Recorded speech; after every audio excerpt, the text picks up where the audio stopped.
તો મંત્રીમંડળમાં ફેરફારની અટકળો વચ્ચે આજે મોદી મંત્રીમંડળની એક મહત્વપૂર્ણ બેઠક યોજાઈ છે અને આ બેઠકમાં લગભગ 1 ડઝન મંત્રાલયો તેમના કાર્ય અહેવાલો રજૂ કરે તેવી અપેક્ષા છે।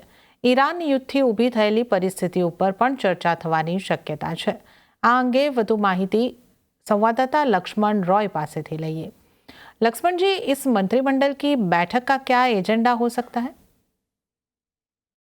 देखिए, काउंसिल ऑफ मिनिस्टर्स या फिर कहें मंत्री परिषद की बैठक जो हो रही है वो ऐसे समय में हो रही है जो पूरी दुनिया में ईरान युद्ध को लेकर के हाहाकार मचा हुआ है। प्रधानमंत्री मोदी ने 7 अपील जनता से की थी।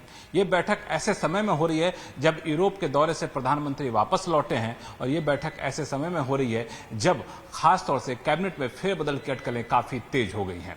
तो जो मुझे सूत्रों से जानकारी मिली है उसके मुताबिक इस बैठक में सबसे ज्यादा जोर इस बात पर होगा कि पिछले 2 साल में मोदी सरकार ने क्या क्या काम किया है। इसमें करीब 1 दर्जन से ज्यादा मंत्रालय हैं जिनके सचिव अपने अपने प्रेजेंटेशन देंगे, जिसमें उद्योग मंत्रालय, वित्त मंत्रालय, डीपीआईटी, अलग अलग जो मंत्रालय हैं, समाज कल्याण से जुड़े हुए मंत्रालय हैं, वो इसमें प्रेजेंटेशन देंगे। ऊर्जा मंत्रालय, रेल मंत्रालय, कृषि मंत्रालय, ये सब अपने अपने प्रेजेंटेशन देंगे और बताएंगे पिछले 2 साल में क्या किया गया है और साथ ही साथ आगे की रणनीति क्या है, इस पर भी यहाँ पे चर्चा हो सकती है। आगे की रणनीति इसलिए जरूरी है क्योंकि ईरान युद्ध से हालात काफी नाजुक हो चुके हैं, तो इससे कैसे निपटा जाए इसकी रणनीति पर चर्चा हो सकती है। और प्रधानमंत्री मोदी ने जो अपील की थी कि स्थिति से निपटने के लोगों को क्या क्या करना चाहिए, वो अपील जनता तक कैसे पहुंचाया जाए उस पर चर्चा होने की संभावना जताई जा रही है। दूसरी जो एक महत्वपूर्ण बात है वो ये है कि यहाँ पे यूरोप दौरे से प्रधानमंत्री आए हैं, तो वहां पे किस तरह से निवेशकों के बीच में उत्साह रहा, वहां किस तरह से लोगों ने भरोसा जताया भारत के विकास के ऊपर,